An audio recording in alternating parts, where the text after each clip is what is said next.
lire des textes qui parlent de grammaire, quelle drôle d'idée. Et effectivement, c'est tout à fait formidable de pouvoir montrer aux élèves qu'il y a des textes littéraires qui s'intéressent à la langue et de choisir des passages tout à fait lumineux dans le dossier qui est présenté. Alors, c'est aussi un corpus qui est déjà présenté, qui est neuf, je dirais, mais qui est bien délimité. Ce qui serait peut-être éventuellement possible de faire. Alors évidemment, je souligne l'envie des enseignants de travailler sur la langue, c'est de s'intéresser directement aux travaux des élèves. C'est même pas aux travaux, c'est à leur parlure, hein, si je peux me permettre. Alors, soit on leur propose d'aller collecter eux-mêmes du corpus. Évidemment, c'est à nos risques et périls, mais on peut très bien leur proposer d'écouter un quart d'heure d'émission sur n'importe quelle radio et de relever par exemple des phrases dans lesquelles on trouverait des négations en pas. Je vais pas au cinéma ou des choses de cet ordre. Ça peut les mettre à l'écoute et d'avoir des espèces, hein, ça c'est ce que je dis à nos étudiants, d'avoir des oreilles qui deviennent des espèces de paraboles. On écoute pas forcément la langue, on va prendre son contenu, mais là, on écoute la forme.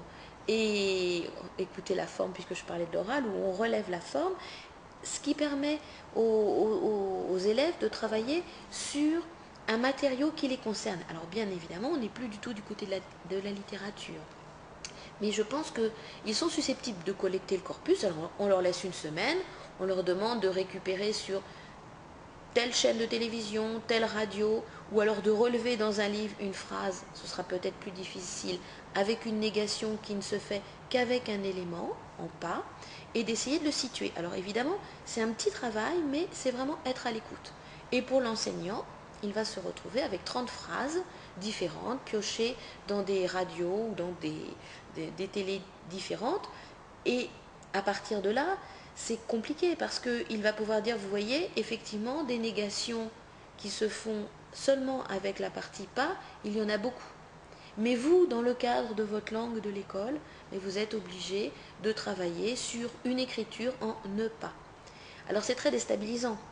Donc il faut que ça puisse se faire. Si l'enseignant est suffisamment à l'aise pour piocher du neuf, des corpus rapportés par les élèves, mais c'est extrêmement dynamisant parce que les élèves apportent leur propre travail, donc ils sont davantage impliqués. Par ailleurs, on peut, et ça je crois qu'avec tous les outils informatiques qu'ils ont actuellement et les petits appareils de téléphone qui font beaucoup de choses, enregistrer même pas une minute, 30 secondes de parole de chacun et l'écouter ensemble pour piocher justement ce qui peut se passer au niveau de la syntaxe, ce qui peut être particulier au niveau du vocabulaire, au niveau de l'intonation. Ouais, il y en a qui parlent comme ça.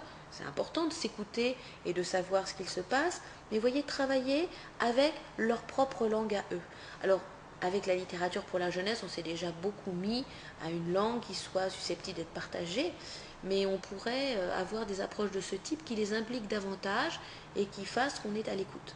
Alors c'est difficile, parce qu'il faut avoir un cadre linguistique un peu suffisant, être à l'aise avec la langue, avoir envie de le faire, et ça prend énormément de temps, et il y a beaucoup d'autres choses aussi à faire. Mais ça peut être une approche que de travailler avec les corpus de la classe.